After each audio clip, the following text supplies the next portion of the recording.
o seu currículo, né? Ok.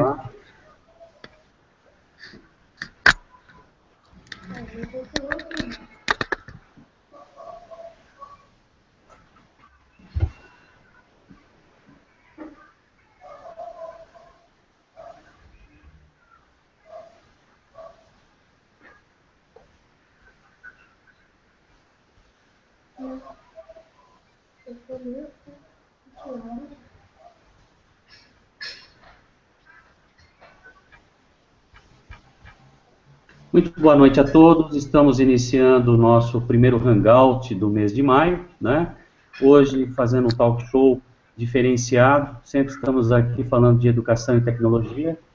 Na noite de hoje, estamos recebendo o jornalista Luiz Roberto Tizocco, né? Da 94 FM aqui de Bauru. Vocês puderam observar o Tizocco, como ele gosta de ser chamado. Já trabalhou na Bandeirantes, né? É um jornalista com bastante experiência e hoje vai nos privilegiar com seu conhecimento sobre meio ambiente e também, né, contando um pouquinho da história do Rio Tietê. Tizocco, muito boa noite para você, seja bem-vindo, meu querido. Tudo bem contigo? Boa noite, professor. Tudo bem, graças a Deus. Eu queria começar aí, inclusive me desculpando com os companheiros da sala.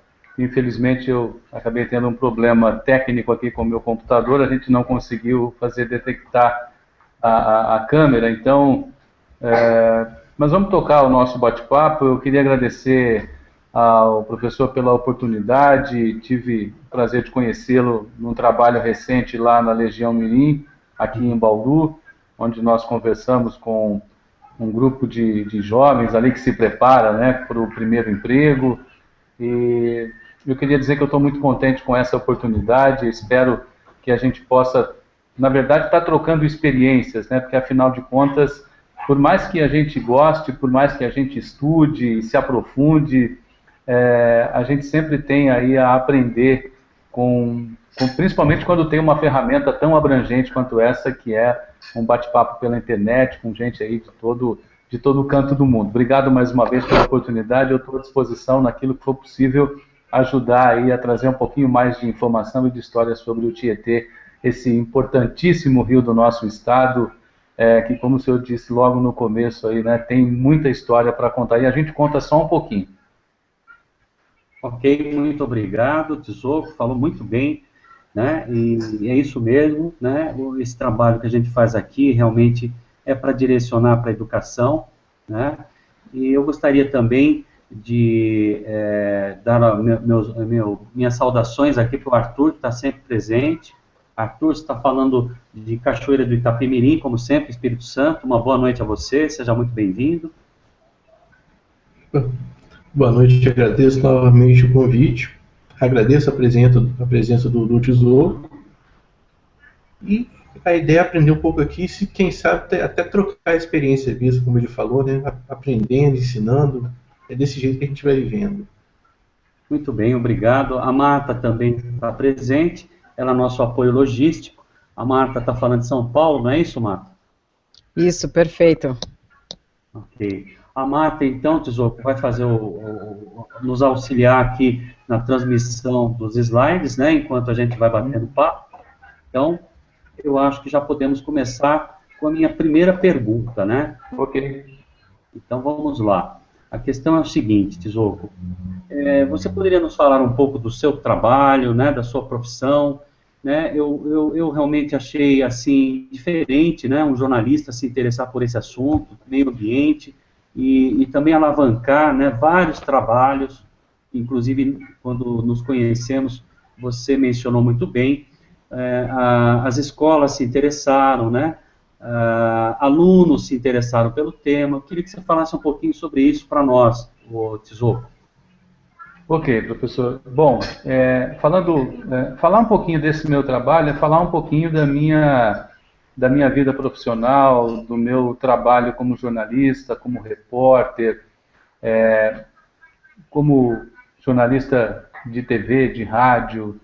Eu comecei, na verdade, a me interessar de maneira um pouco mais profunda pelo Tietê, pela sua história, quando eu ainda era repórter da TV Bandeirantes de Presidente Prudente, quando nós iniciamos um trabalho lá, exatamente para mostrar um pouco da história da hidrovia Tietê-Paraná. Num primeiro momento, o enfoque, né, que nós trabalhamos, uma TV aberta, uma TV comercial, era exatamente para mostrar esse potencial da hidrovia Tietê-Paraná, que, só para passar rapidamente pela importância e pelo peso que ela pode ter, tem um pouquinho, mas pode ter muito mais, ela tem, a hidrovia que ela integra tem 2.400 quilômetros de vias navegáveis, né? Então, quer dizer, ela pode ser extremamente importante para a integração, inclusive com o Mercosul. E nós começamos a trabalhar isso através de um programa mensal chamado Navegar é Preciso, e foi onde eu literalmente fiz o meu primeiro mergulho em relação à história do rio Tietê. Quando eu comecei a fazer esse trabalho, e eu comecei a conhecer também pessoas ligadas ao Tietê, não só em relação a questão comercial, a importância do Tietê como empresa, eu comecei a conhecer o Tietê como rio e comecei a conhecer um pouco também da sua história, aprendendo um pouquinho, por exemplo, sobre o início de toda a transformação pela qual o Tietê passou durante um breve período de tempo, né? Os estudiosos colocam o Tietê como sendo um rio com entre 8 e 12 milhões de anos, e as grandes transformações no Tietê, principalmente com a mão do homem, elas aconteceram nos últimos 100 anos. Né? Com tudo aquilo que foi colocado, criado, transformado no rio Tietê para que ele se transformasse numa hidrovia. Então, isso começou a me chamar a atenção e também começou a me chamar a atenção a necessidade que as escolas, que alunos, professores tinham de procurar a emissora de TV toda segunda, terça-feira, após a apresentação do programa, para pedir informações, para pedir cópia do material que a gente produzia, né, durante o mês e colocava uma vez por mês aos domingos na programação. Foi aí que começou o meu interesse pelo Tietê, porque ao lado dessa questão comercial, ao lado dessa questão transformadora que aconteceu no último século, praticamente, em relação a Tietê, também vieram os problemas e também vieram, né, as agressões ao rio. E tudo aquilo, né, que foi ao longo do tempo e que a gente que acompanha um pouquinho da história do Tietê sabe o que acabou acontecendo com as mudanças que acabaram sendo feitas. Então, de um projeto eminentemente comercial, veio a necessidade de se aprofundar, de conhecer um pouco mais, e veio, como eu disse, né, e digo sempre nas minhas apresentações, nas exposições, veio uma paixão, uma admiração, um respeito e uma vontade de falar desse rio, que é muito importante, contar um pouco da história dele, porque eu entendo o seguinte, professor e companheiros que estão na sala, amigos que estão na sala, fala-se muito em preservação, mas eu acredito que é muito difícil você pensar em preservar sem conhecer. Então, o trabalho que eu faço nas escolas é, pelo menos, dar um primeiro passo para que as pessoas possam conhecer um pouquinho do Tietê, para, a partir de conhecer, saber da importância, entender um pouquinho da história do rio e do que ele significa e significou para o nosso país, para o nosso estado, pensar um pouquinho em cuidar, e pelo menos um pouquinho pensar em cuidar e tentar evitar que ele seja mais agredido do que ele já é. Nossa, muito bacana, professor. Chamam de professor porque você está nos ensinando, está ocupando esse papel hoje, embora seja jornalista, né? Uhum. A gente percebe que a história do rio, então, é uma coisa muito além do que a gente percebe. E o senhor falou uma coisa muito importante, né? Que eu acho que é o seguinte: nós só podemos amar aquilo que conhecemos, né? E a preservação passa por isso. Nós só podemos realmente fazer alguma coisa na medida em que conhecemos a extensão, né, da importância como esse, com 12 milhões, né, de anos, quase, como o senhor falou, né, a necessidade que a gente tem de preservar isso. A gente vê em alguns países, né, como o Rio Sena, conseguirem fazer o rio, além de se tornar navegável novamente, uma área de lazer para a população. O rio voltou a ser inclusive um local para as pessoas fazerem pescaria, né? É algo que a gente consegue imaginar lá na cidade de São Paulo. A gente percebe Sim. que o Rio Tietê aqui, onde estamos, né? Aqui em Barra Bonita, que mais? Dois Córregos, Bariri, né? Ibitinga.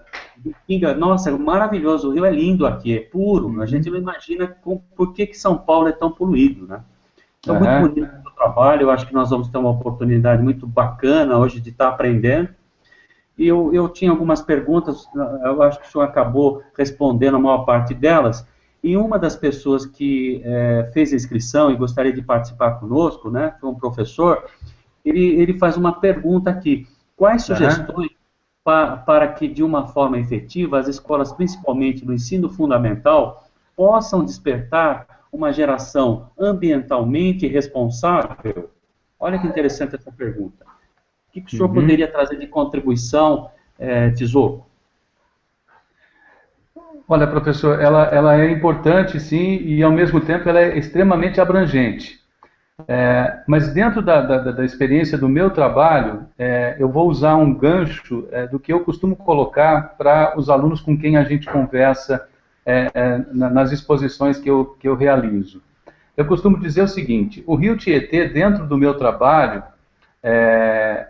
o nome, o peso histórico, o peso, a importância que ele tem, dentro do nosso trabalho, ele acaba sendo também um gancho para a gente poder falar não apenas dos grandes rios, né? Mas começar a prestar atenção naqueles rios, naqueles cursos d'água, nos córregos, né, que estão mais próximos da gente e que muitas vezes nós não damos importância. Quando eu me refiro a isso, eu costumo fazer uma comparação para as crianças, tentando levar para um nível de compreensão um pouco mais próximo. Quando nós falamos de grandes rios, nós precisamos pensar nos pequenos, porque assim como no nosso organismo, nós temos veias grandes, veias pequenas, veias minúsculas, que muitas vezes, né, a gente não consegue nem enxergar direito, mas a gente sabe que a nossa sobrevivência, a nossa vida, muitas vezes, ela é tão dependente de uma artéria, de uma coronária, de uma veia que está à mostra, que a gente vê, quanto daquelas que a gente não consegue enxergar. E todas elas têm uma necessidade muito importante de que a gente cuide da nossa saúde, para que elas, né, continuem sendo saudáveis. Então, quando às vezes a gente tem bate-papos com crianças, muitas vezes surge uma pergunta, e essas perguntas às vezes vêm carregadas de preocupações, e preocupações até extremas, como por exemplo, tio, o Tietê pode desaparecer? O rio pode acabar? E a gente aproveita esse gancho, esse tipo de pergunta, para dizer o seguinte: olha, é muito difícil a gente precisar se o rio pode acabar, quando ele pode acabar ou como ele pode acabar, mas pensando no Tietê como um rio grande, a pergunta que a gente precisa fazer é: antes do Tietê acabar, nós podemos ter um monte de outros rios pequenos que abastecem, que chegam no Tietê, desaparecendo antes. E isso está acontecendo muitas vezes lá no fundo do quintal da nossa casa, com aquele córrego pequenininho, aquele veio de água que passa por ali e que muitas vezes, por não ser famoso, não ser conhecido, né, aparentemente não tem importância, a gente deixa de cuidar. A gente acredita que não vai acontecer nada, ou ele não tem importância se ele deixar de existir. Aí que muitas vezes está o nosso engano. Então, o Tietê, dentro dessa conformação que eu faço no bate-papo com os alunos, ele tem esse condão da sua importância, do seu peso, do seu gigantismo enquanto rio aqui para nós, no estado de São Paulo, mas ao mesmo tempo ele é um gancho para que a gente possa falar também daquilo que está mais próximo da gente e merece a nossa atenção e precisa ser cuidado, porque é desses rios menores, é dessa bacia, né, dessa configuração, né, que você tem numa determinada região, que você vai ter um equilíbrio, né, na manutenção desse rio grande e também daqueles pequenos, daqueles menores, que acabam sendo os que vão levar né, o sangue desse organismo gigantesco que muitas vezes a gente não para prestar atenção, mas que está aí. E quanto mais a gente conhecer, quanto mais a gente entender da importância desses pequenos vasos, a gente vai conhecer e entender e ajudar a combater as agressões àqueles, né, aqueles rios maiores, aquelas artérias maiores que chamam mais a nossa atenção. Nossa, muito bacana, fascinante, né? A sua explicação, Tesouro, mostra para a gente a importância de a gente ter uma visão mais sistêmica do meio ambiente, né? Quando a gente pensa em preservação ambiental, normalmente se pensa nos grandes rios, mas esquecemos que esses pequenos rios é que abastecem os grandes, né? Aqui na nossa região, por exemplo, a gente tem o Rio Batalha, né? E com o problema, a crise hídrica do ano passado, ele quase que desapareceu, né? Exatamente. A gente percebe isso também no Rio Bauru, né? Uhum. Então, complicado. E São Paulo, quando a gente vai para São Paulo, a gente vê dentro do Rio Tietê até sofá, né? Dizem que joga até sofá, geladeira, fogão ali dentro, e fora o assoreamento que sofre, né? Exatamente. A gente acaba tendo um problema, né, professor? E os rios que historicamente foram tão importantes na formação das cidades, né, dos pequenos vilarejos primeiro, depois das vilas, e aí isso foi crescendo e tomando a proporção das grandes cidades, a necessidade do recurso hídrico acabou nos levando a nos aglomerarmos próximos a essas fontes de água dos rios, vamos dizer assim, né? E ao mesmo tempo que isso foi para nós a garantia de sobrevivência, ao longo do tempo, infelizmente, acabou sendo praticamente um decreto de extinção, ou pelo menos de uma destruição absurda dos rios, de onde a gente tira aí boa parte daquilo que nós temos para a nossa subsistência, né? Pensando também de maneira geral, né? Se a gente pensar no rio, se a gente pensar em tudo que tem no seu entorno, da maneira como a natureza se organiza e da forma como nós muitas vezes intervimos nisso, a gente vai ver que nós mexemos muito com essa situação. E voltando a falar um pouquinho do Tietê, para a gente entender como é que foi esse processo no Tietê ao longo do tempo, a gente só precisa andar 90 quilômetros mais ou menos da nascente do Tietê até chegar na capital de São Paulo, para ter um rio que nasce com água cristalina no Parque das Nascentes, ali na cidade de Salesópolis, né? Algo que hoje, felizmente, ainda está preservado, com todo o trabalho que foi feito no entorno. 90 quilômetros depois, você vai ter um rio com praticamente zero de oxigênio na água que se coleta e que se faz análise no Rio Tietê, em São Paulo, hoje. Ele passa por uma região metropolitana, por uma cidade que tem pelo menos hoje de 10 a 11 milhões de habitantes. Então, as pessoas, por isso aquela surpresa que o professor acabou colocando, que as pessoas, quando chegam aqui no interior, elas não acreditam que estão vendo o mesmo Rio Tietê que elas veem em São Paulo. Apesar de nós termos aqui ainda um nível de poluição severo, né, uma situação ainda complicada, meio que no fio da navalha, né, tendo de vez em quando mortandade de peixes por problemas de redução do oxigênio, da dificuldade de você ter uma vazão constante por conta das usinas hidrelétricas e tudo mais, você tem uma outra configuração do Tietê aqui no interior, e as pessoas se assustam realmente. Eu fui testemunha várias vezes em viagens, em passeios pelo Tietê, aqui em Barra Bonita, de pessoas que literalmente dizem, olha, vocês estão malucos, esse rio aqui não é o Tietê, não é aquilo que a gente vê em São Paulo de maneira nenhuma, é muito diferente daquilo que nós temos lá. Então tem essa questão do Tietê quando nasce, a gente inclusive leva para algumas escolas coletas, né, de água de pontos distintos, até para mostrar essa diferenciação, a água da nascente, a água do Tietê em São Paulo, a água do Tietê em Barra Bonita, para mostrar, e principalmente, professor, para deixar uma mensagem muito clara nessa situação. O rio é, na sua cidade, aquilo que você determina que ele seja. A qualidade dele é você quem vai determinar. Se você cuidar, se você tiver na sua cidade as configurações, o trabalho necessário para que o rio seja preservado, para que ele não seja poluído, ou para pelo menos que ele não seja mais poluído, você vai ter uma situação. O professor dá aula, como eu disse, ali na Legião, tem um rio que passa ali na frente, que é o Rio Bauru, né? Ele é o retrato de como a nossa cidade, nos últimos 100 anos, tratou a questão, né, do esgoto doméstico.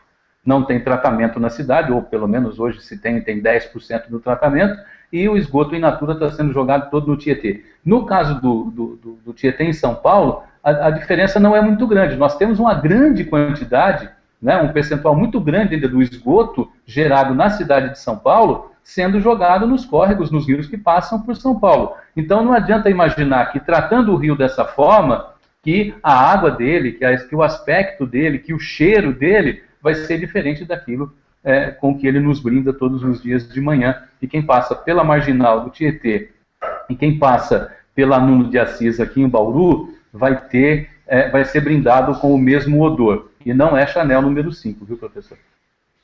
Com certeza. Professor, Tizocco, enquanto você falava sobre toda essa importância, sobre essa questão das pessoas tratarem o rio, né, ter o rio conforme aquilo que trata, eu estava pensando numa questão filosófica, né?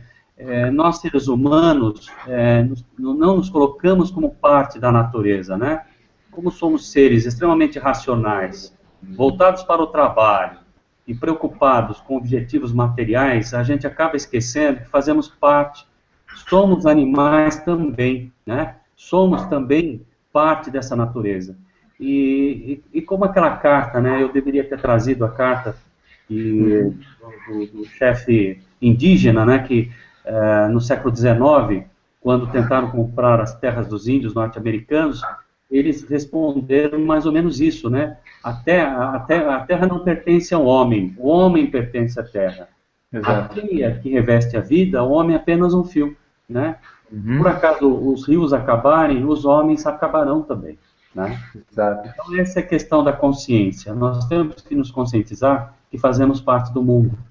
E aquilo que fazemos ao mundo, a Gaia, estamos fazendo a nós mesmos. Não é isso, professor?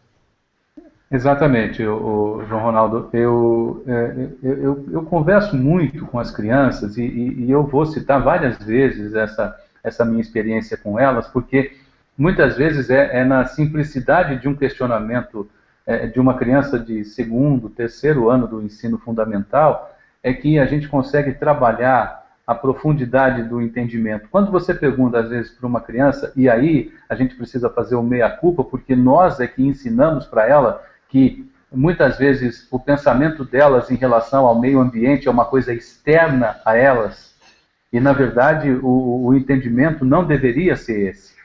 Porque quando você se coloca como o meio ambiente como sendo algo externo a você, você está se excluindo, você está se retirando de todo esse processo, né? E quando você se retira desse processo, eu acho que o que acaba dando para nós a sensação de que, sabe, não importa o que acontecer, a terra pode esquentar, o rio pode acabar, nós vamos sempre dar um jeito de continuar aqui, é exatamente em função desse entendimento de que nós somos externos ao problema, e não parte dele, e não algo muito intrínseco a tudo que acontecer nesse nosso planeta, né? Eu, quando tenho a oportunidade de conversar com as crianças sobre isso, em relação ao meio ambiente, eu gosto de colocar essa questão de que, olha, o meio ambiente também é você. Você também faz parte do meio ambiente.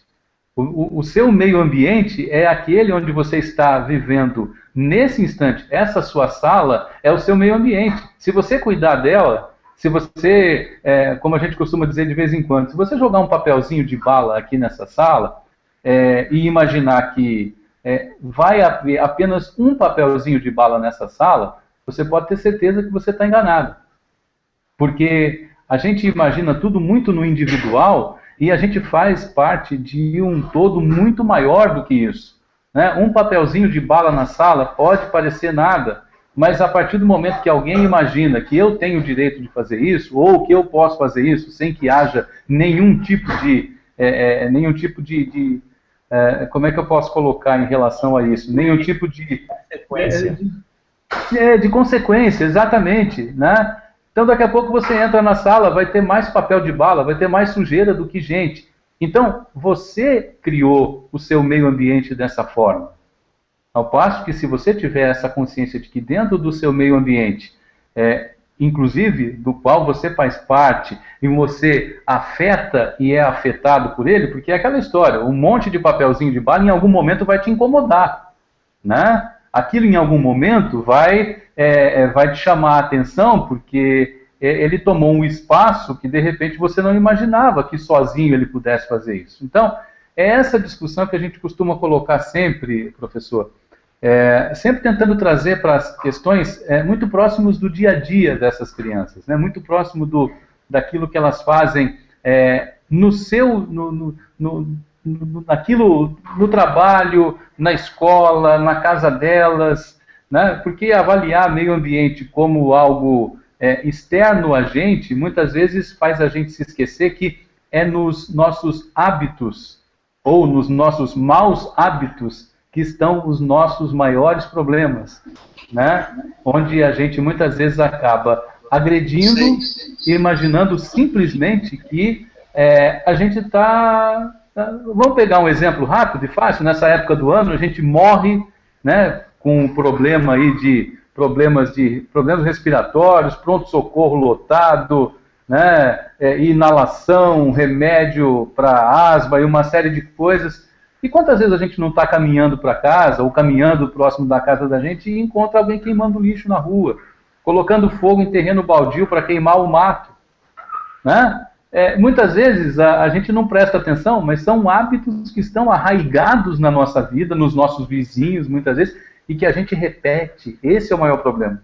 A gente repete sem, muitas vezes, prestar atenção ou se perguntar, por que eu estou fazendo isso? Então são discussões também por aí que a gente procura na prática interferir na vida desse pessoal com quem a gente tem contato. É uma das ferramentas que a gente utiliza. O que você está fazendo? E muitas vezes você não para pensar no que está fazendo e de repente, né, você está repetindo aí o que a vovó, o vovô, o tataravó fazia, mas, né, a nossa evolução precisa continuar. A gente precisa entender que não dá mais para fazer as coisas como fazíamos no século passado. Pelo menos aquelas que são prejudiciais aí, à nossa vida e ao meio que nos cerca. Perfeito, Tizoco. Eu gostei muito da sua exposição. Me parece, nós tivemos mais duas pessoas chegando agora, né? O Israel, eu dou boa noite ao Israel, dou boa noite também ao Paulo, os dois também são aqui da cidade de Bauru, né? Bem-vindos. E eu vou então passar a palavra para o Arthur, que parece que ele tem uma contribuição para fazer, e aí vamos começar a sua exposição. Vamos lá, Arthur. Ok. Opa. Pronto, Arthur, o seu canal está aberto. Boa noite, pessoal, novamente. O professor Tesouro, o negócio é o seguinte. Aqui em Cachoeiro nós também temos um rio, o rio Itapemirim. Ele corta desde a região, parte da região serrana do nosso estado, até chegar no oceano pela praia de Marataízes.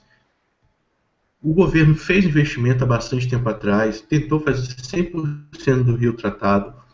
Todo o esgoto doméstico e comercial de 2003, se não me engano, em diante, começou a ser 100% tratado, mas infelizmente não houve justamente o que você falou sobre o trabalho de conscientização da população. Coisa de a gente ter uma cidade, aqui no nosso estado nem a capital tem 100% de esgoto tratado, a gente tem um rio que, por causa desse período de seca, a baixo nível de água dele, você vê claramente diversos tipos de lixo. Copo plástico, latinha, garrafa plástica, para-choque de carro, pneu, tem de tudo nisso aqui. O rio não tem nem condições de ser navegado por causa de muitas pedras. A referência ao nome da cidade, Cachoeira de Itapemirim, é por causa disso. É cachoeira de caminho de pedras pequenas entre as cachoeiras, se não me falha a memória. E realmente tão importante quanto fazer o trabalho de revitalização do rio, não sei se seria esse o nome correto, né? É você cuidar dele para ele voltar a ter vida, parar de poluir, começar a fazer as ações necessárias, é principalmente conscientizar as pessoas. Porque se o rio é poluído, normalmente a culpa é nossa. Independente de ser algo que já veio de antepassados, igual comentou no início, você falou do tamanho do rio Tietê. Eu não sabia que era esse tamanho todo. Eu não sabia que o rio Tietê, em parte, ele era navegável. A visão que eu tinha desde pequeno dele é o quê? Aquele pedaço em São Paulo, que é um negócio que não tem vida. Um negócio que é só poluição. E sempre ouvi falar do pessoal trabalhar referente a isso. Tem conhecidos que estão estudando biologia. Eles chegaram até um determinado momento tentar fazer a conscientização em algumas cidades, para a prefeitura investir em questão de ergofito para fazer a limpeza de pequenos rios, pequenas bacias, às vezes até pequenos lagos também, que transformam aquele composto vindo do nosso esgoto doméstico, inclusive em adubo, que você pode aproveitar o adubo depois, você pode vender e fazer uma certa renda. Se pensou nisso tudo, só que em nenhum momento pensar justamente no que você falou, a consciência da população. Não adianta você ter um rio 100% limpo, esgoto 100% tratado, se a população em si continua pensando dessa forma errada. Um papelzinho não faz mal, só que um papelzinho hoje é amanhã outro, igual o exemplo que você deu de jogar na sala de aula. Um papel na sala de aula hoje pode não ser nada, amanhã tem formiga, daqui a pouco não está mais, daqui a pouco está dando barata, você vai ver o negócio, não tem nem como ficar no lugar.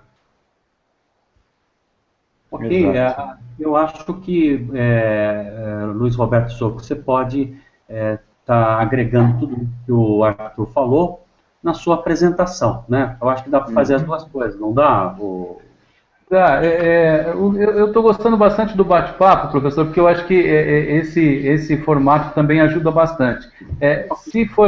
Vamos fazer o seguinte, então, vamos colocar um pouquinho, vamos colocar os slides na sequência, né, os painéis, porque aí dá para contar um pouquinho rapidamente nessas histórias. Eu vou pedindo aqui para ir passando à frente, só para, inclusive para o Arthur também, para o pessoal que está com a gente, para que eles possam ter uma noção um pouco mais aprofundada, né, do Tietê. Porque, viu, Arthur, o Tietê ele tem 1.136 quilômetros de extensão. A gente está vendo aí os dois primeiros painéis, e eu preciso fazer aqui uma citação. Esses painéis me foram cedidos, né, a arte desses painéis me foram cedidos pela ONG Mãe Natureza, que fica aqui na cidade de Barra Bonita. É uma ONG com mais de 30 anos já de existência, e dentro daquele trabalho que eu fazia na TV Bandeirantes, eu tive os primeiros contatos com a ONG Mãe Natureza, e mais ou menos uns 3 anos depois, o presidente da ONG, o capitão Hélio Palmesan, me disse o seguinte: com o que você aprendeu, com aquilo que você está aprendendo sobre o Tietê, e com o material, com a facilidade que o jornalismo te dá para passar a informação, você seria um multiplicador muito, muito bom para o nosso trabalho. E foi aí que eu resolvi abraçar essa ideia de fazer primeiramente as palestras pelo projeto É Comigo, né, que eu acabei criando, e mais na sequência criando também a exposição itinerante Memórias do Rio Tietê, que tem como base esses painéis que nós estamos mostrando. Então, esses dois painéis são praticamente a abertura da exposição. Nós temos aí as informações sobre o Parque das Nascentes, né, o primeiro do lado esquerdo, né, e nós temos uma geral aí de como é esse Parque das Nascentes, onde estão aí, a gente costuma dizer, a primeira água do Rio Tietê. Logo na sequência, a gente tem, nesse segundo painel, onde nós focamos aí os bandeirantes, porque tem uma importância muito grande histórica em relação ao Rio Tietê também, pessoal, do ponto de vista da colonização do interior do estado de São Paulo. Porque como o Tietê, ele é um rio que nasce lá na Serra do Mar, lá no alto da serra, a mais de 1.000 metros de altitude, e pela configuração ali do relevo, ele não acessa diretamente o oceano, ele faz o percurso contrário, ele acabou se tornando, na verdade, uma verdadeira estrada, um verdadeiro caminho para a interiorização do desenvolvimento do estado de São Paulo. E aí nós tivemos os bandeirantes, Nós tivemos mais adiante no tempo, né, as chamadas monções, que foram expedições que saíram aqui do estado de São Paulo e avançaram até a divisa ou além do Mato Grosso, né, para a busca de ouro e outras coisas. Então, tem esse aspecto histórico também que nós colocamos e contamos um pouco para os alunos quando a gente faz a nossa exposição. Como eu dizia, esses painéis também fazem parte do acervo da ONG Mãe Natureza, e eles foram criados e cedidos para a ONG e também para nós pelo Departamento Hidroviário aqui do Estado de São Paulo. O nosso projeto é também apoiado pela Rádio 94 FM, que é onde eu trabalho aqui em Bauru. Fizeram assim, um trabalho muito legal quando nós lançamos o projeto de exposições, porque ele foi lançado dentro da rádio, dentro da emissora, numa exposição, dentro de um espaço onde se fazia exposição de obra de arte, de painel, de quadro e outras coisas. De repente tinha lá 17 painéis contando um pouco da história de um rio. Foi algo na época meio inovador também, né? Porque não era muito comum se fazer esse tipo de coisa. E nós criamos essa exposição exatamente para isso. Vamos passar para os próximos slides, aí para os próximos, pro próximo material. Contando sempre um pouquinho dessa história em relação ao Tietê. É bom lembrar que aqui no interior de São Paulo, várias cidades, né, acabaram sendo criadas, sendo fundadas exatamente em função do Tietê. Nesse terceiro slide nós temos aí as monções, né, que saíam naquele período de uma cidade aqui no interior de São Paulo, próxima ainda da capital, não muito distante da capital de São Paulo, mas numa cidade chamada Porto Feliz, que tem inclusive até esse monumento em homenagem aqueles que faziam, né, os projetos das monções. Então, era tudo pelo rio, né? Tudo era feito pelo rio naquele período. Não tinha estrada, não tinha caminhão, não tinha outra. Então, era rio. O rio e os seus afluentes acabavam sendo, como é que eu posso dizer, aquilo que nós temos hoje como vicinais, né? E aqui na região de Bauru, por exemplo, como bem lembrou agora há pouco o professor, nós temos rios por onde, através deles, chegavam também expedições e colonizações vindos pelo Tietê ou outros afluentes. O Rio Batalha, por exemplo, o Rio Lençóis, aqui na região de Lençóis Paulista. Então, havia meio que uma comunicação, o Rio Batalha, havia uma comunicação através desses rios. No painel do lado direito, a gente já vai ter aí uma sequência das usinas hidrelétricas que foram criadas, como eu disse para vocês, praticamente a partir da metade do século passado.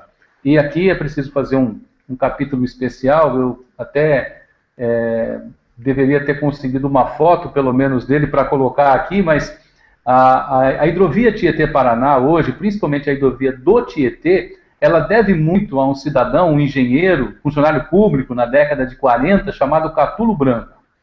Esse cidadão, na época, ele, a partir do momento em que o governo do estado determinou que o rio Tietê deveria passar a ser um rio para geração de energia, que ia gerar energia, lembrando, né, que naquela primeira metade do século a gente começava a despertar aqui no estado de São Paulo para uma industrialização que viria com certeza.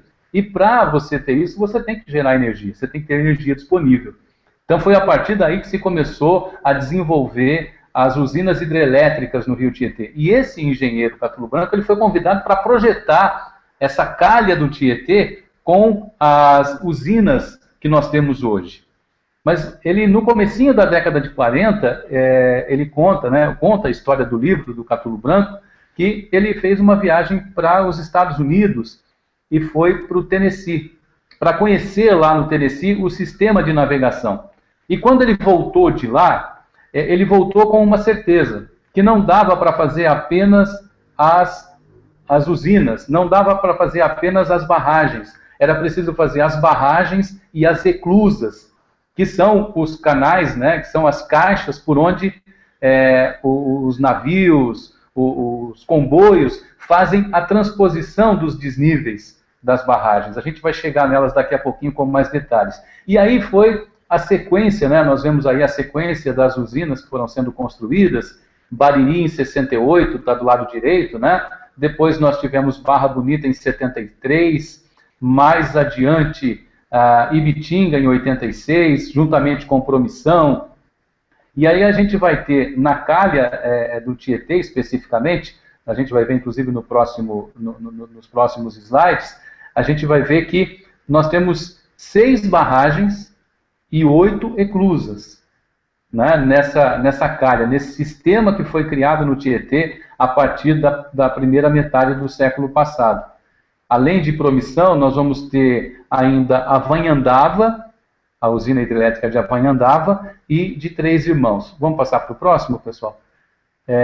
E nessa sequência de barragens, foi aí que eu disse para vocês que ao longo, por exemplo, de 50, 60, 70 anos, o rio Tietê, ele acabou sofrendo mais transformações do que nos outros quase 12 milhões ou 11 milhões 999.900 anos, né, dentro da sua história. Porque mesmo que com todas as catástrofes, com todas as mudanças que aconteceram, essa foi muito abrangente e foi muito extensa no caso do Tietê.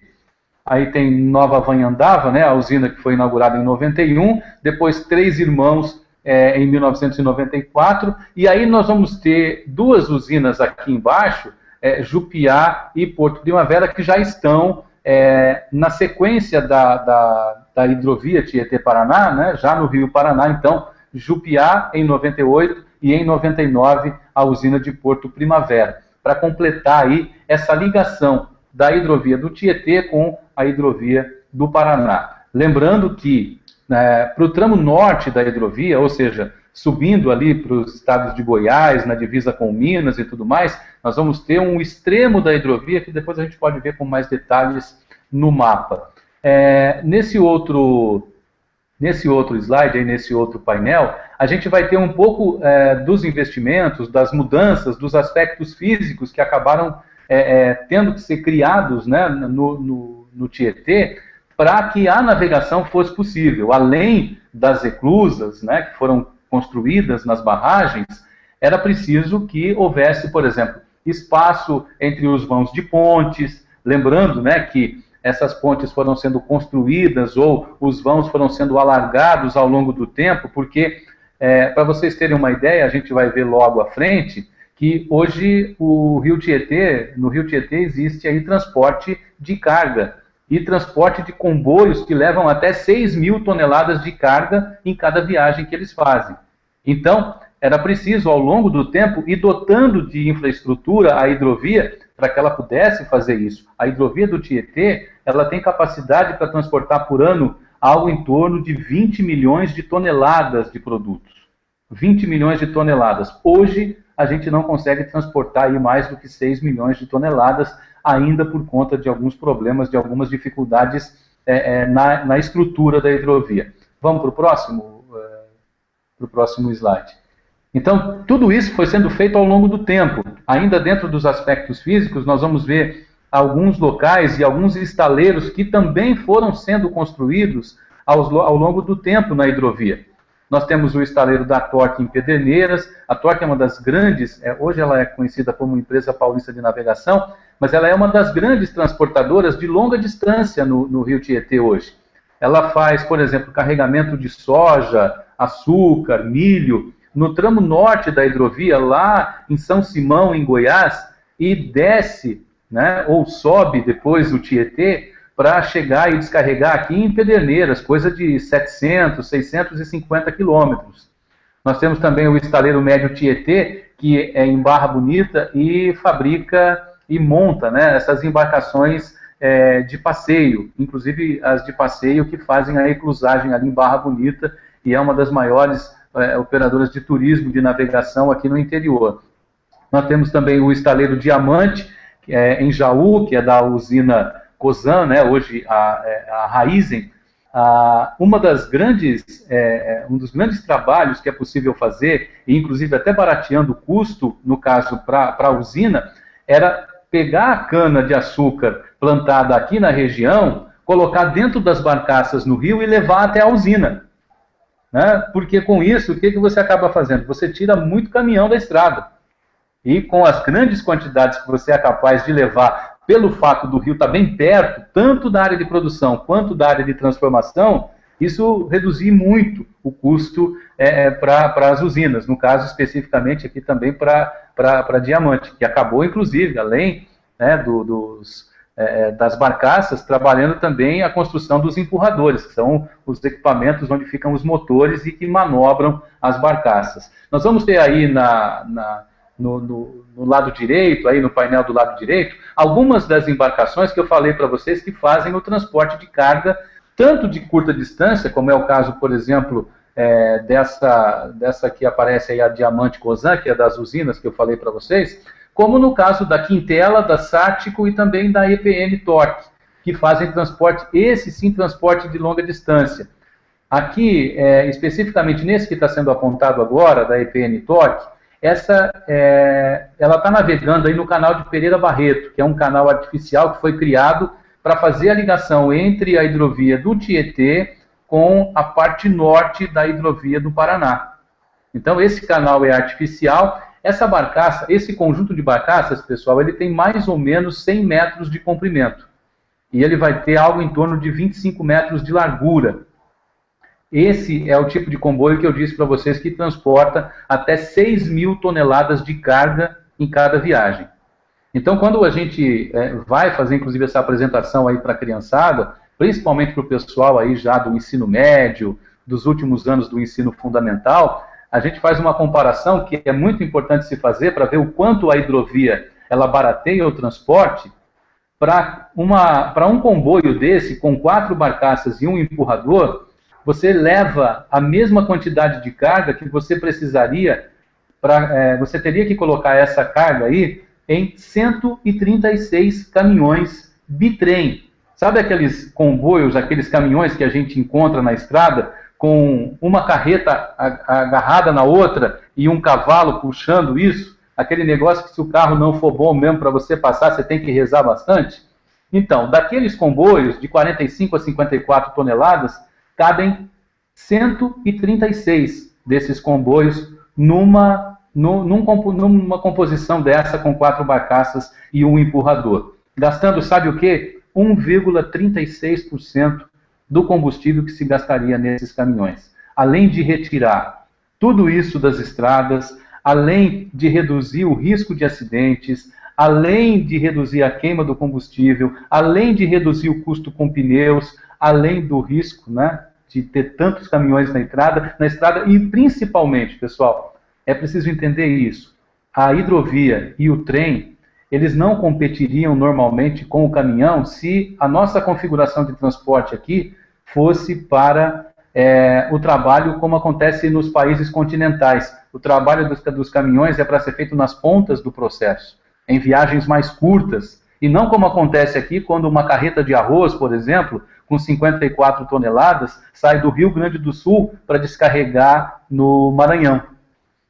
Né? E tem muita coisa que acontece assim ainda, que o cidadão passa uma semana, 10 dias na boleia de um caminhão para entregar uma carga que, em havendo ou transporte pelo trem ou transporte pela hidrovia, a gente conseguiria baratear demais e reduzir muito uma coisa que está na moda se falar agora, que é o tal do custo Brasil. Né?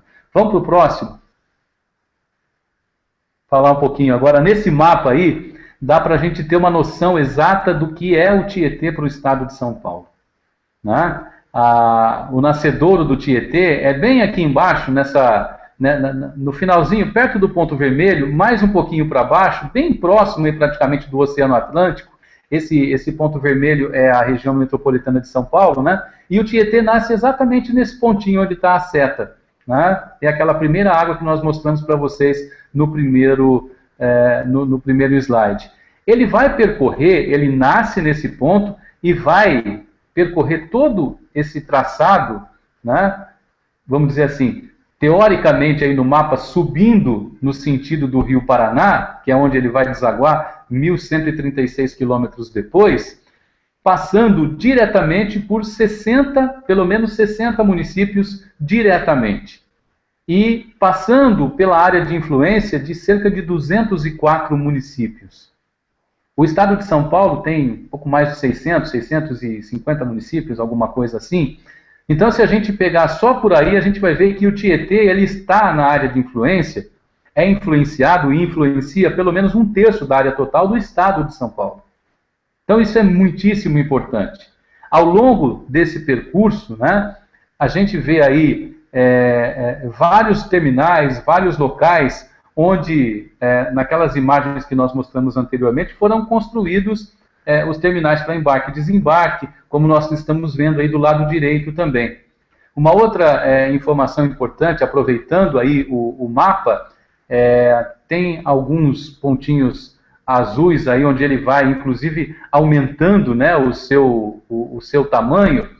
E aí, pessoal, aqui está um detalhe muito importante em relação ao Tietê, para explicar o que as pessoas muitas vezes não conseguem entender, por que o Tietê no interior ele é mais limpo, ele é menos poluído do que na capital. Primeiro que na capital, por conta da concentração de população, pela questão do esgoto não tratado, pela questão da consciência também da população, que continua jogando lixo no rio, carcaça de carro, uma série de coisas, né?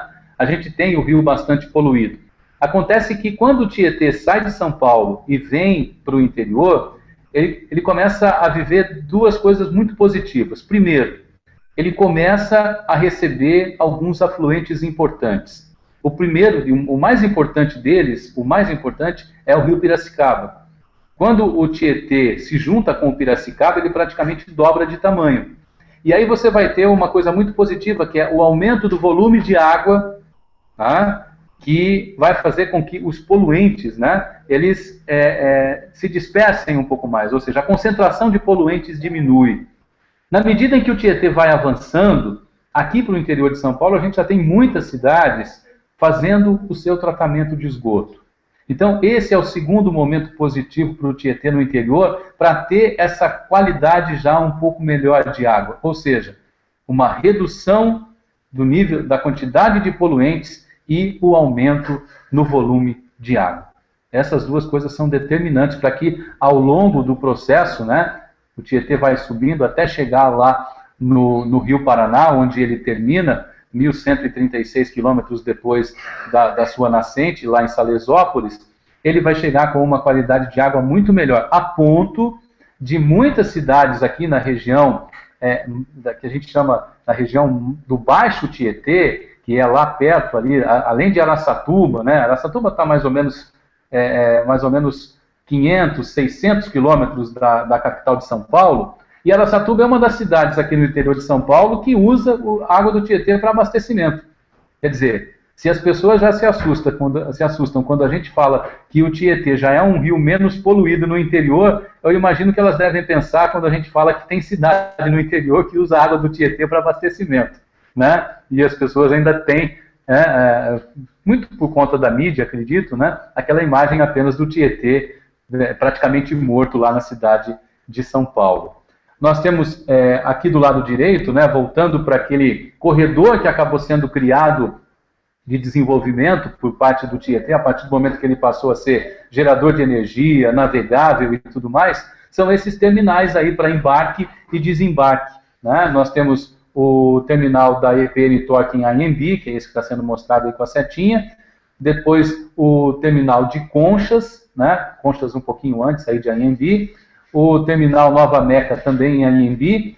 É interessante a gente notar que ao longo do tempo vai ser possível não transportar apenas a soja, o farelo de soja, o milho, o açúcar. Já se transportou açúcar, o chamado açúcar para exportação, que é aquele açúcar mais bruto, que vai para os Estados Unidos, por exemplo, para abastecer também a indústria de suco, né? Então, esse tipo de produto, mais bruto, vamos dizer assim, está sendo transportado pela hidrovia. Chega aí no terminal de Anhembi e depois vai passar para o caminhão.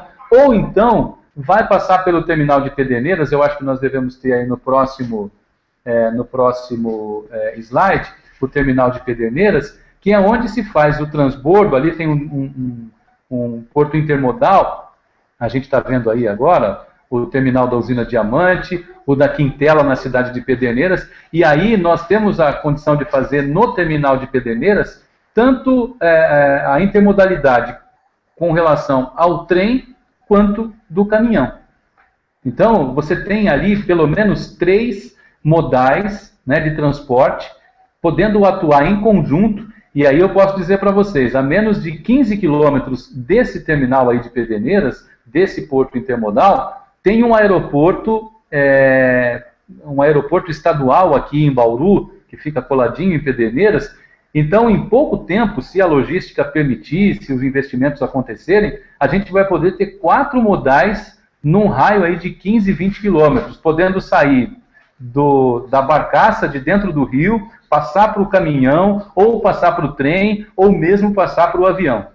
Então, é o que está se configurando aqui nos próximos anos por conta dessa integração, hidrovia, ferrovia, aerovia, né, e tudo mais. Aqui no outro painel, a gente tem uma sequência aí de imagens para a gente conhecer e falar um pouquinho a respeito do uso múltiplo das águas do Tietê. Como eu já citei para vocês, tem cidades que utilizam água para abastecimento, né?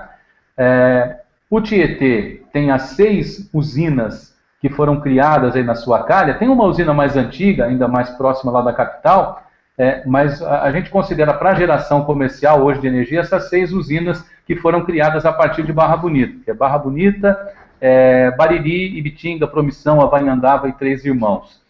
Nós também temos a utilização do rio para o trabalho de irrigação, né?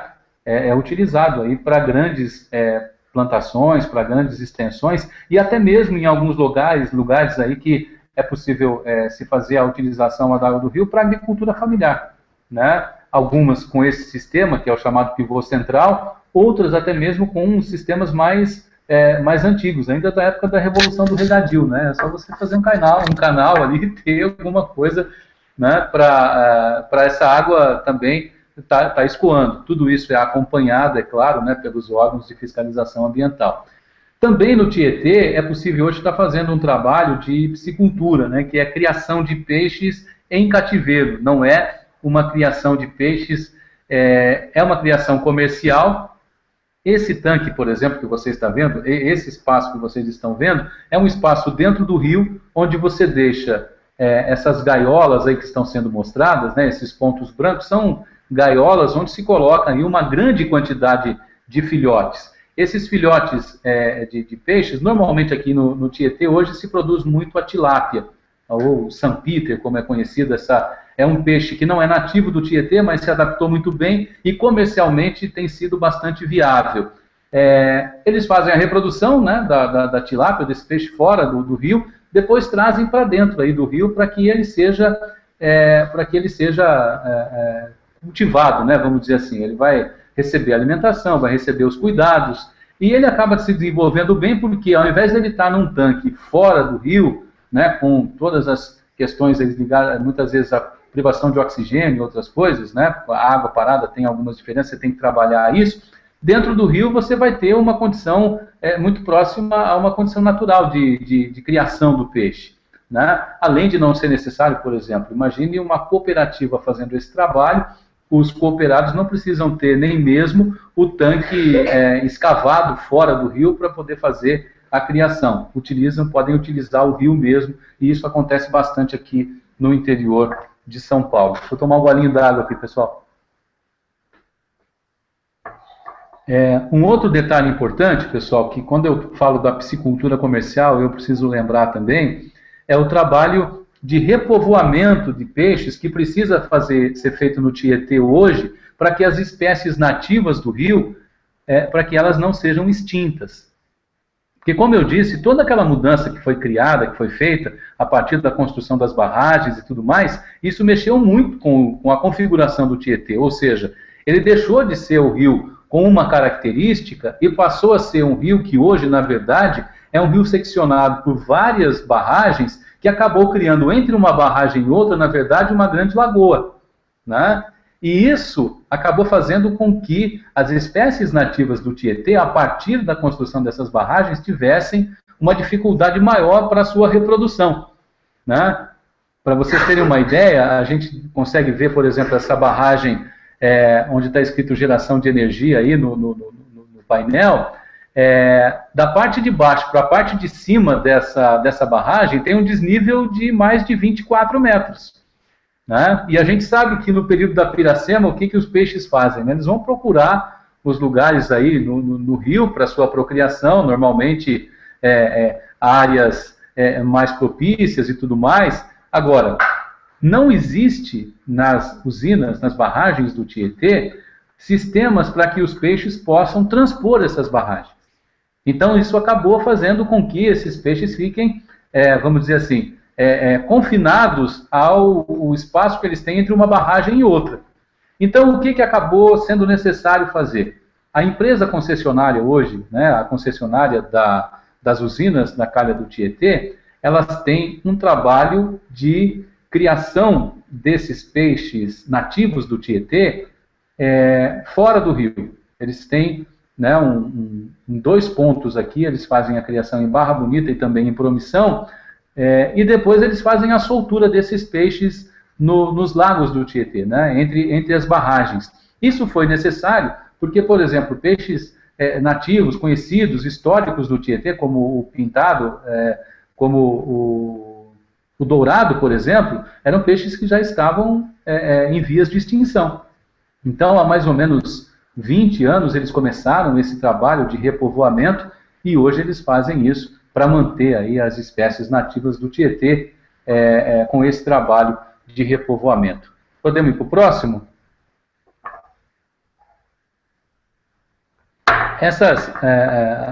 O material que a gente mostra a partir de agora é para confirmar para vocês aquilo que nós dissemos em relação à melhoria da qualidade da água do Tietê na medida em que ele se afasta dos grandes centros, né? Ele se afasta de São Paulo, da região metropolitana, da região ali próxima ali a Piracicaba, Conchas, e vem subindo. Essa prainha que a gente vê aí é uma praia no Rio Tietê, na cidade de Buritama, e a imagem fala por si, né? A gente não precisa dizer que aquele rio que passa e praticamente morre em São Paulo, a gente está aí a mais ou menos 550 quilômetros da capital, e a gente tem praias nessa situação. O turismo, ele pôde crescer e pôde se desenvolver ao longo do Tietê no interior de São Paulo, exatamente por conta dessa melhoria que aconteceu. Né? No painel aí do lado direito, a gente vê aí um Yacht Club, né, o Vale do Tietê, que fica lá em Buritama. A gente vê lá ao fundo, né, no primeiro slide do lado esquerdo, né, isso, a gente vê lá ao fundo, é o Tietê, aquele ponto azul ali. Né, e eles acabaram criando também o Náutico Veleiro, que é o de baixo, na cidade de Araçatuba, e tem várias outras colônias, tem vários outros locais. A cidade de Sabino, por exemplo, que é também uma outra, que está num braço do Tietê, mas também acaba se aproveitando, sendo beneficiada pelo turismo que o rio acaba permitindo. Mas é o que a gente sempre diz, e se fala muito disso nos passeios de navio aqui em Barra Bonita. Não existe turismo em rio de água suja. Não existe turismo, não existe passeio de navio, não existe sobrevivência disso quando as imagens que nos mostram são imagens de degradação. Então, se a gente quiser continuar tendo o Tietê nessa configuração, ou melhor do que isso aqui para o interior, nós vamos ter que cuidar melhor do Tietê nas suas regiões mais complicadas, né, na capital e nas primeiras cidades ali saindo de São Paulo, para que ele possa ser melhor ainda aqui no interior. Vamos para o próximo?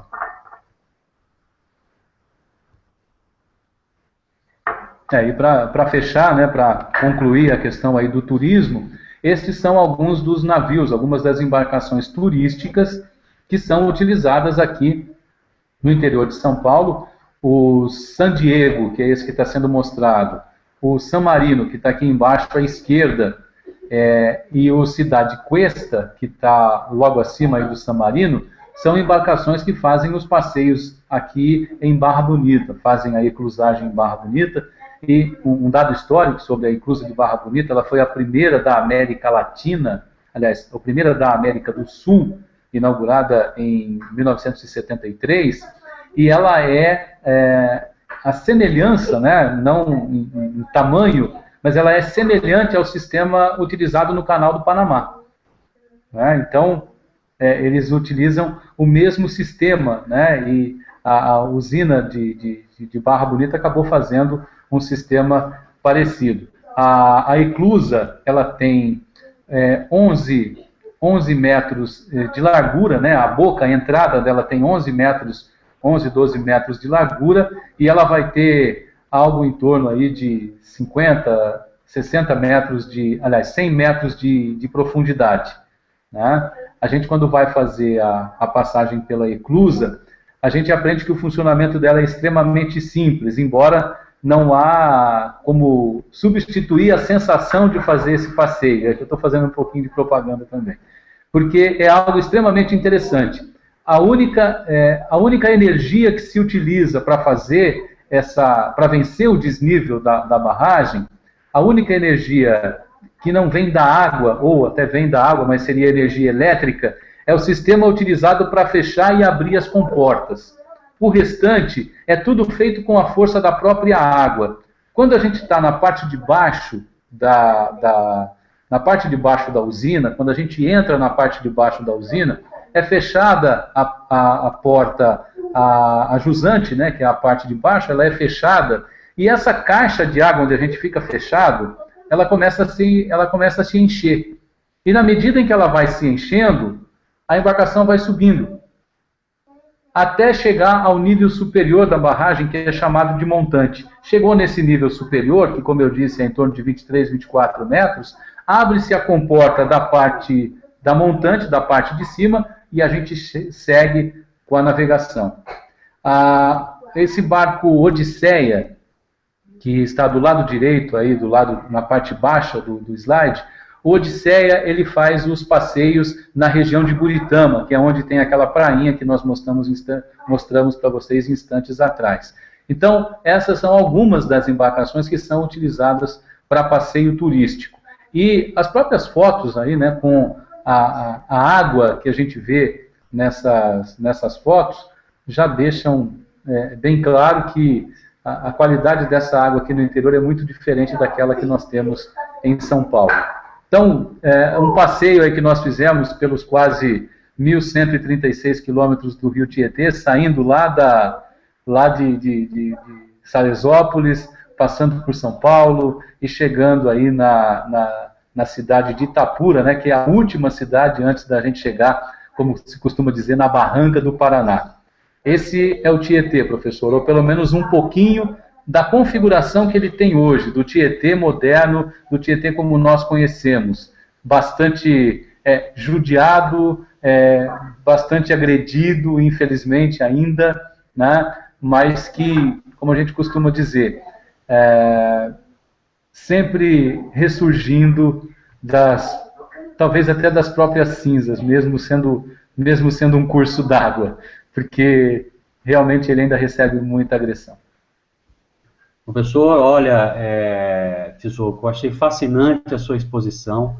A gente vê que apesar do ser humano, de a gente tratar tão mal o rio, como ele é bonito, né? E quanta coisa bonita ele ainda nos oferece, principalmente aqui no interior, né?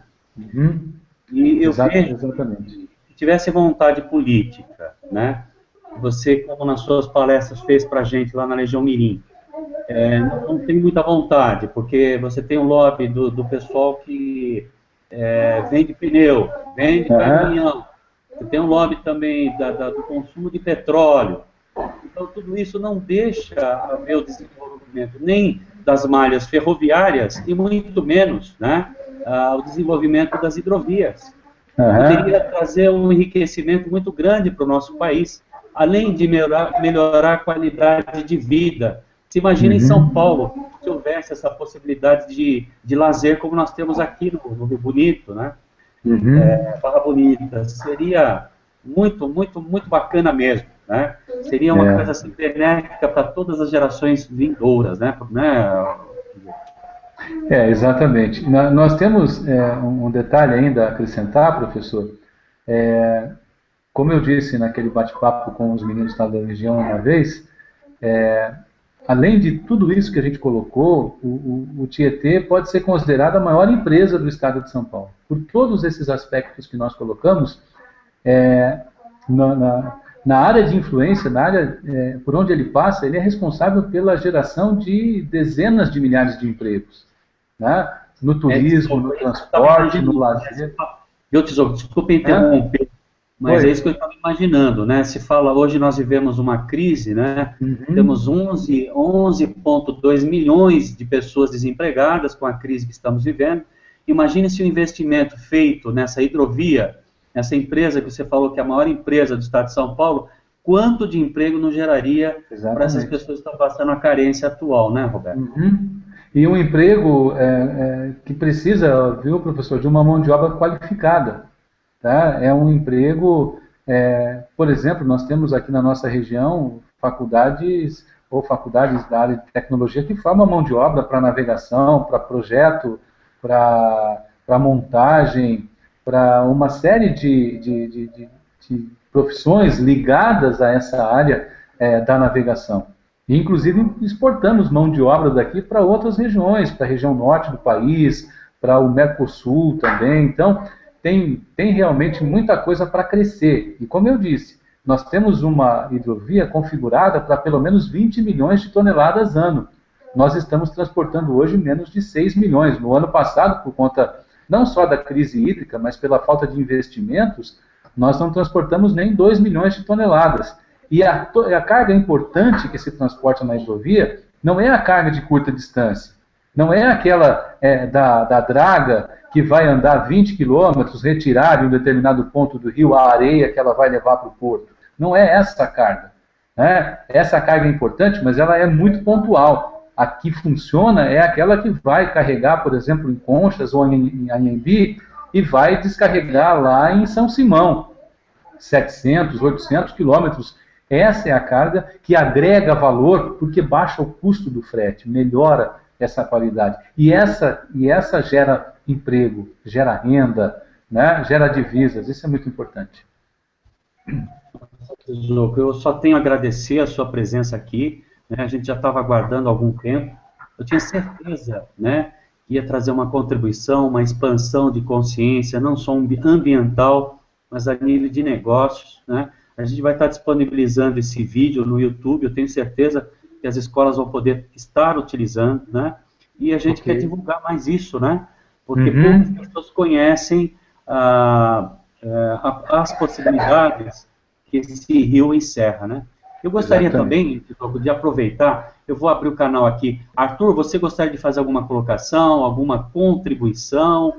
Enquanto isso, a Marta talvez pudesse estar olhando para a gente se tem alguma pergunta, né? A gente tinha alguns espectadores até agora há pouco, né? Eu não sei se foi feita alguma pergunta, a gente vai deixar para agora. Enquanto isso, Arthur, muito bem, Arthur, quer fazer alguma colocação?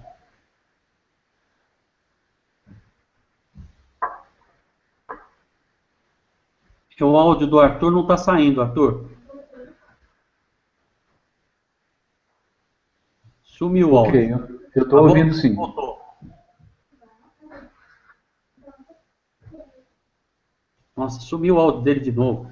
Seu áudio está indo e vindo, está oscilando bastante, né? Segundo a Marta, parece que nós não temos perguntas, né? Mas podemos estar projetando esse vídeo no YouTube. É sempre assim. Muitas vezes a gente não tem, viu, Tesouro, muita audiência na transmissão ao vivo, mas a contribuição é muito melhor depois que a gente divulga o vídeo, né? E com a riqueza de... professor. Não entendi. Estou à disposição. Faz parte do nosso trabalho, né? A gente planta sementes, né? Professor, jornalista. Você temos um trabalho parecido, viu? E eu queria agradecer, viu, Tesouro, porque alguns anos atrás eu tive programa de rádio em São Paulo. Ninguém sabe disso lá na Legião Mirim, né? Que legal. Sim, então eu tenho aqui a possibilidade de estar resgatando isso, né? Eu gosto muito dessa área de comunicação. Eu sinto que poderia ter feito jornalismo também. Quem sabe, né? Possa vir a ter uma oportunidade. E nunca é tarde, professor. Pois não. Nunca é tarde, viu? Nunca é tarde. Nunca é tarde, conhecimento não ocupa lugar. Vamos ver agora se o Arthur conseguiu desencalhar ali o áudio dele. Arthur? Estranho, né? Não está vindo o... Ah, já sei onde que está. Pronto, pode falar, Arthur. Estava fechado o teu áudio aqui, ó. Oi, tá ouvindo agora? Agora sim. Okay. Tá, eu até troquei o fone aqui por vir das dúvidas. Como eu estava falando, a visão que eu tinha, o conhecimento que eu tinha referente ao Tietê é aquela visão que a mídia passa, o que tem em- na capital em si, poluído, sem vida nenhuma. Realmente, fiquei espantado em saber a imensidão dele, o papel fundamental que ele teve no desenvolvimento, não só da cidade de São Paulo, na capital em si, mas para o estado todo, principalmente em frente ao transporte que falou, essa área de logística. Realmente, muitas cidades se iniciaram por estarem próximas ao rio, isso é interessante. E eu falo a realidade, eu nunca ia imaginar que existe a questão de turismo do Rio Tietê. Se alguém comentasse isso comigo antes de eu ver essa apresentação aqui, eu falava que a pessoa era maluca mesmo. Realmente é muito bonito o trabalho, o conhecimento que você tem é muito grande, aprendi bastante coisa. Querendo ou não, a visão que eu tenho hoje referente ao Rio Tietê, toda a história dele, como ele foi visto. Consigo imaginar demais rios também referente a isso, a mesma coisa, que a contribuição que pode ter tido. E eu só tenho a agradecer a você, professor Tesouro. Isso.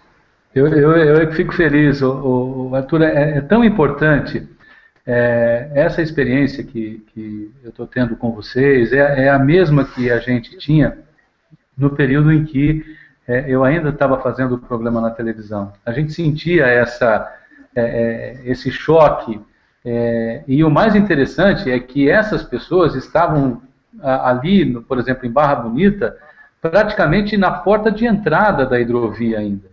Eles não tinham noção, por exemplo, do que é o Tietê, tanto em termos de volume, quanto em termos de beleza e de situação até já bem mais preservada, que a gente consegue mostrar, inclusive hoje, através desses painéis, através do material, né, que a gente tem.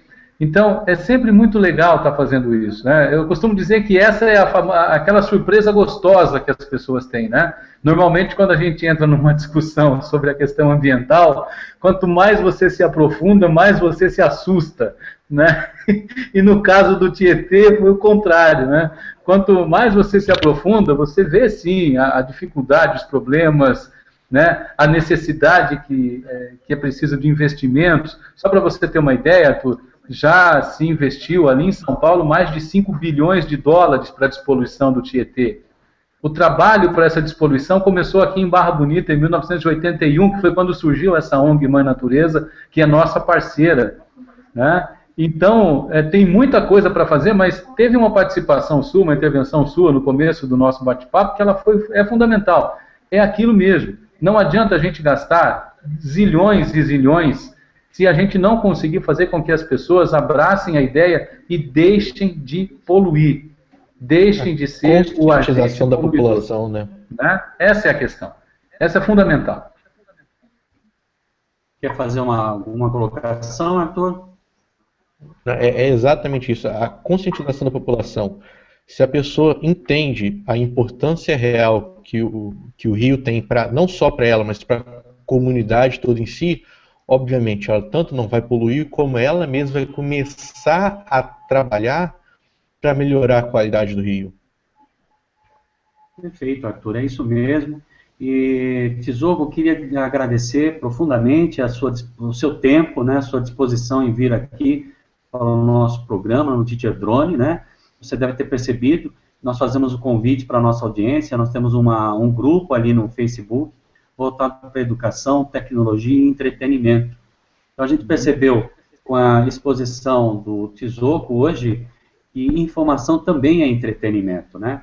O Arthur não sabia, e a potencialidade do Rio Tietê é imensa, né? Não só para geração de energia, transporte, mas também para a melhoria da nossa qualidade de vida que temos aqui no interior.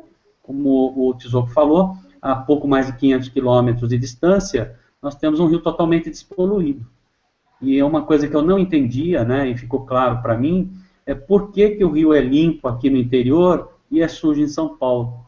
E aí esses dois fatores que o Tesouro levantou na sua exposição, deixou muito claro, né, o rio, até chegar aqui no interior, na região de Bauru, Bariri, né, Pederneiras, ele recebe uma maior vazão de água e uma maior número de tratamento, né, de água. Então, a sujeira jogada no rio é muito menor, e a vazão maior de água também acaba diminuindo os poluentes, não é isso, Tesouro? Nós temos uma redução, né, dos poluentes e um aumento no volume de água. Ainda, professor, a gente vai melhorar muito daqui a uns 2 anos, quando a gente terminar o tratamento do esgoto de Bauru, né, que acaba chegando ainda in natura no Tietê, e ainda é responsável por um impacto grande de poluição de esgoto doméstico. Nós começamos a questão de 6 meses aqui o processo de tratamento de esgoto do rio Bauru, que deságua no Tietê. Então, essa qualidade vai ainda melhorar sensivelmente ao longo dos próximos anos, e a gente espera que mais cidades, e que a fiscalização em relação principalmente à deposição de poluentes na calada da noite, né, efluentes industriais, material não tratado e uma série de outras coisas que ainda são jogadas no rio, que isso seja cada vez menor e que a gente possa ter o rio com uma qualidade cada vez maior aqui, não só no interior, mas também na capital. Muito bacana isso. Eu queria também aproveitar, Tizoko, te perguntar um pouquinho dessa ONG, né? Você já falou algumas vezes dela, eu não tive a oportunidade de me aprofundar. Essa ONG Mãe Natureza, né? Ela está onde, essa ONG? Qual é o trabalho que desenvolve? Será que a gente poderia trazer alguém para falar de meio ambiente também de lá, Tizoko? Olha, eu acho que não só pode, como deve trazer o presidente da ONG, o capitão Hélio Palmesan. Ele é um dos proprietários da empresa de turismo que faz o passeio de navio, mas o capitão Hélio foi uma das pessoas, e talvez a pessoa mais influente na minha curta carreira aí de, vamos dizer assim, animador de palestra de meio ambiente, porque eles me deram ali um suporte muito bom para poder fazer esse trabalho. E a ONG Mãe Natureza, como eu disse, ela foi criada em 1981. Ela está com 35 anos e ela nasceu, professor, num momento de extrema tristeza no Tietê, porque ela nasceu num momento onde o Tietê sofria um dos maiores desastres ambientais daquela década, com a mortandade de toneladas e toneladas de peixes ali na orla da cidade de Barra Bonita. O Tietê passa bem ali no meio da cidade. E aquela área toda, ela ficou branca de peixe boiando morto numa manhã do dia 18 de maio de 1981. Eu gravei a data e não me esqueço mais. Essa é a data de fundação da ONG Mãe Natureza, que foi quando, a partir dali, eles iniciaram um processo de conscientização, de coleta de assinaturas. Para se ter uma ideia, o primeiro projeto de despoluição do Tietê na capital nasceu naquele dia, com a coleta de assinaturas no estado de São Paulo todo. Ao final do processo de coleta de assinaturas, eles tinham conseguido mais de 1,5 milhão de assinaturas para dar entrada num processo, né, na Assembleia Legislativa, que acabou culminando, inclusive, com o financiamento do Banco Interamericano de Desenvolvimento, o BID, que investiu, né, e que acabou trazendo para investimento no Tietê, na capital, na época, algo de 3,5 bilhões de dólares. Né, foi o que começou a ser feito naquela época. Então, eu passo depois o contato para o professor do capitão Hélio. Ele é extremamente solícito, é uma pessoa, as pessoas acham que eu gosto de falar do Tietê, quando conversarem com o capitão Hélio vão ver que eu proporcionalmente falo muito menos e conheço muito menos do que ele, porque ele realmente conhece muito da história, ele fez vários projetos. Historicamente, talvez se a gente entrar aí na internet e buscar um episódio onde um maluco entrou de escafandrio dentro do Tietê, na capital de São Paulo, a gente vai descobrir que esse maluco chama-se Capitão Hélio Palmesan. Inclusive, esse material, esse escafandrio que ele usou, está exposto no memorial do Rio Tietê, lá em Barra Bonita. Né? Quando ele usou isso para fazer exatamente, para chamar a atenção, né, do Estado, do país e do mundo para a situação em que o Tietê vivia naquele período. Então, passo-lhe o contato, com certeza ele vai poder falar muito mais do Tietê a respeito do rio e da história da ONG Mãe Natureza, que é uma grande parceira nossa. Doutor, muito obrigado pela sua contribuição. A nossa audiência está dizendo aqui que lembra desse evento, tanto a Marta, o Arthur também se lembra. Eu não cheguei a ter contato com isso, vou atrás, com certeza no YouTube deve ter lá esse fato, né? E eu acho importante, né? Eu não sou professor de história, mas acho fundamental a gente ter essa informação até para poder, né, mobilizar as pessoas, né? E uma questão importante também, Tesouro, que você fala, né, desde o início, foram investidos, se não me falha a memória, 6 bilhões de dólares para a despoluição do rio. Então as pessoas acham que nada foi feito, né? Pelo que vem, né? Falam, poxa, não foi feito nada no rio, ninguém se mobiliza, a gente ouve a mídia falando, mas ninguém tem ideia. Olha o valor, a quantidade de dinheiro. Mas as pessoas, como você mesmo já mencionou em uma de suas palestras, falam, poxa, mas investiram 6 bilhões, né? E não mudou nada.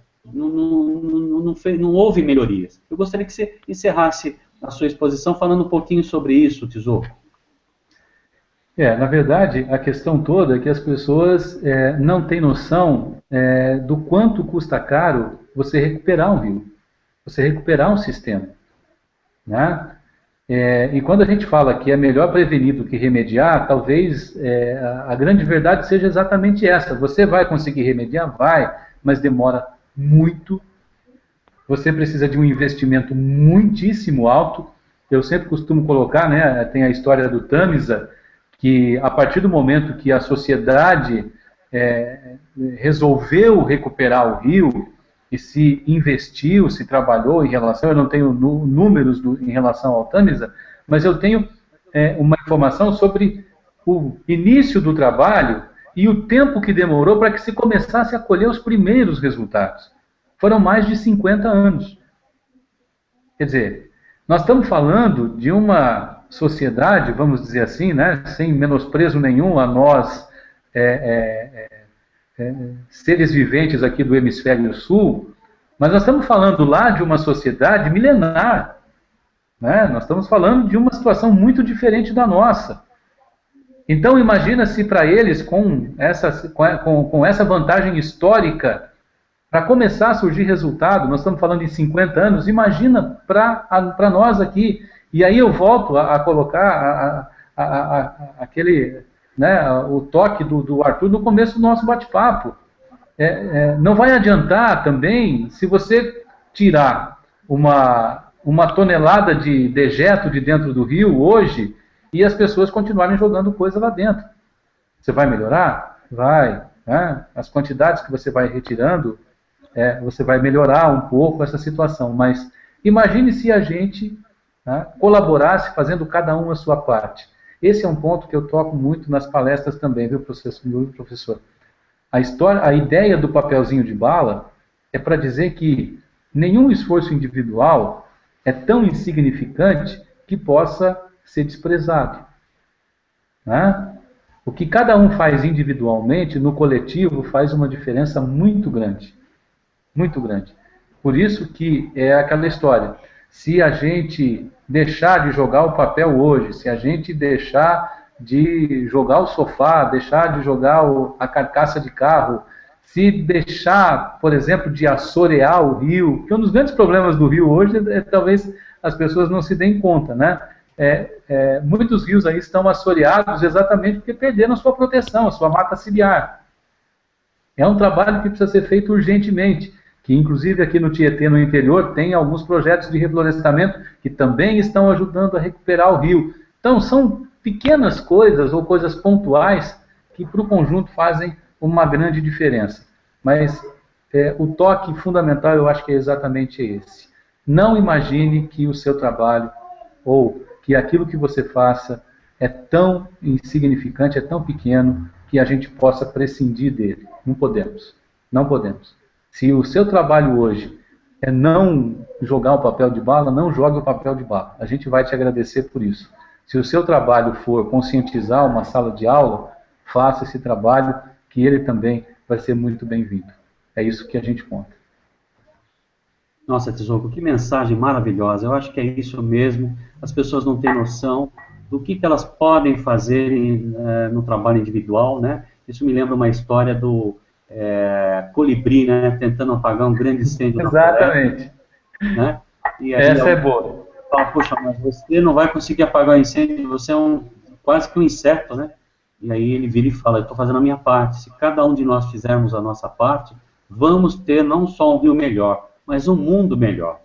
Eu acho fascinante essa intersecção entre as nossas profissões, Tesouro, se você me permite colocar. O trabalho do jornalismo, né, consciente, né, de divulgar um trabalho tão bonito como esse, é um trabalho de semente que a gente faz em sala de aula, né, desde o ensino fundamental até o ensino superior, mostrar para as pessoas que juntos, além de aprendermos mais e melhor, podemos mudar o mundo.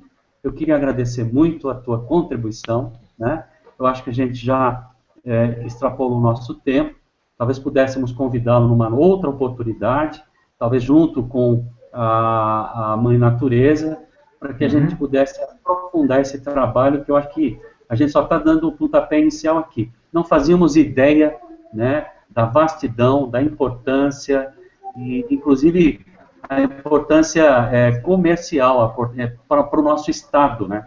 A gente até se mobilizar. As pessoas se mobilizam politicamente em função do que nós estamos vendo no Brasil agora, mas esquecem que podem fazer coisas pontuais pelo próprio Estado, né, Tesouro? Eu vou passar a palavra para cada uma das pessoas, né, e a gente já vai encerrando, e deixo você falando por último, então. Vou passar a palavra para o Arthur.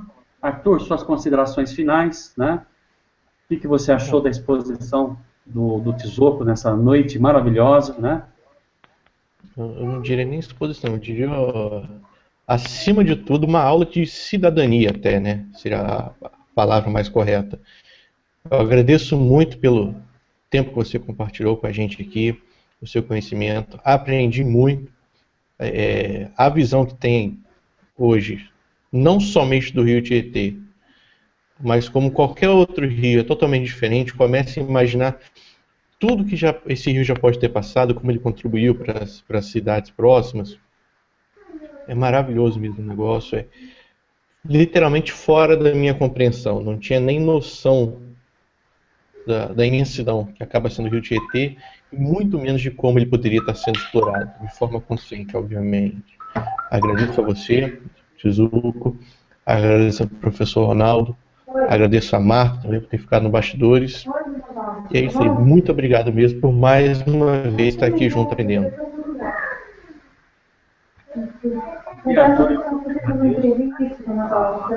participação aqui sempre presente com a gente, né, em todos os nossos hangouts, e é isso, obrigado pela sua contribuição, o seu bate-bola aí com o Tesouro enriqueceu bastante a nossa discussão da noite de hoje. Vou passando a palavra para Marta agora. Marta, se você quiser aproveitar e fazer alguma contribuição, alguma pergunta, já faça suas considerações finais. Seu áudio não está saindo, Marta. Eu acho que seria interessante você ajustar aí, ó. Aqui está limpo, mas não está saindo o áudio. Pode falar, Marta. Eu acho que não está rolando, Marta. Algum problema aí no seu microfone, né? A Marta disse que antes de começar o Hangout tinha um pequeno problema ali, eu acho que acabou rompendo o fio, né? Mas, de qualquer maneira, ela foi escrevendo aqui no nosso bate-papo, né, Tesouro, agradecendo também a grande aula que você deu aqui para a gente. Ela diz aqui que também lembra do fato desse conhecimento, mas assim a quantidade de detritos jogados muito rápida e diferente, a recuperação, ela acredita que seja lenta, como você mesmo falou no Rio Tames há 50 anos, a pessoa fala, poxa, mas 50 anos eu não vou estar aqui. As pessoas são muito imediatistas, né? A gente tem que pensar um pouco na extensão de nossas vidas, né? A importância de deixar um mundo melhor para gerações vindouras, né? Não podemos ser egoístas de pensar só na nossa pequena passagem no planeta, né? E ela agradece a sua contribuição. E eu também, Tesouro, muito obrigado, uma excelente noite para você, e deixo as palavras finais para o encerramento. Muito obrigado mesmo, viu? E desejo para você um passeio maravilhoso, que você vai estar com nossos alunos amanhã, né, fazendo esse passeio, essa parte mais prática, levando os nossos alunos ali para a Eclusa, de Barra Bonita. Eles vão ter essa oportunidade de fazer a passagem do desnível, né, do Rio Tietê, que, conforme você falou, cerca de 20 metros. Vão perceber que maravilhoso que é aquele elevador, uma espécie de elevador dentro da própria água, a força da água vai subindo, né, até que chegue no mesmo nível, a comporta é aberta e o rio finalmente pode ser transposto. Passo a palavra para você e uma boa noite, Tesouro. Eu acho que eu fechei teu áudio. Espera só um pouquinho. Vou abrir o teu áudio. Oi. Estava dando microfonia. Pronto, Tesouro, desculpa. Oi. Não, maravilha. Eu aqui agradeço a oportunidade, professor, e fique à vontade, sempre que tiver aí um bate-papo, eu conhecendo a sala agora, me envie sempre os convites aí quando tiver um bate-papo, eu gostaria de participar. É sempre enriquecedor a gente poder conversar com pessoas, poder compartilhar nossas experiências. Como eu disse no começo, a gente passa por aqui para trocar figurinhas, para trocar conhecimento e aprender um pouco uns com os outros. Hoje eu contei um pouco daquilo que eu aprendi com outras pessoas e eu quero ter oportunidade também de aprender com outras pessoas aquilo que vocês compartilham aqui, que é sempre muito positivo. Obrigado aos companheiros que estiveram conosco, o pessoal que nos acompanhou e aqueles que tiverem qualquer dúvida ao longo aí do tempo em que o vídeo, o bate-papo estiver à disposição, podem ficar à vontade, podem mandar mensagem, pedir informação. É nosso trabalho, a gente sempre fica muito feliz de poder ajudar. Jogo, lembrando aqui a nossa audiência, né, que esses slides que você pôde compartilhar conosco, toda essa informação, a gente vai estar transformando, né, vamos fazer uma edição desse vídeo, vamos estar transformando, inclusive, toda essa informação num e-book, e quando ele estiver pronto, a gente vai estar disponibilizando ali no Teacher Drone. Eu vou mandar para você também, Tesouro, o link dessa gravação e o link também do e-book.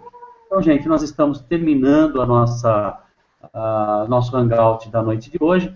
Lembrando que ainda no mês de maio nós vamos estar trazendo um outro profissional aqui, né, que vai nos ensinar a como trabalhar com games em sala de aula. Inclusive, quem participar do hangout, né, vai ter condições, em 1 hora de hangout, produzir o seu próprio jogo. Eu acho que vai ser interessante, vai ser um desafio aqui para a gente, e esse é o nosso objetivo. Juntos aprendemos mais e melhor. Uma boa noite a todos e até uma próxima oportunidade.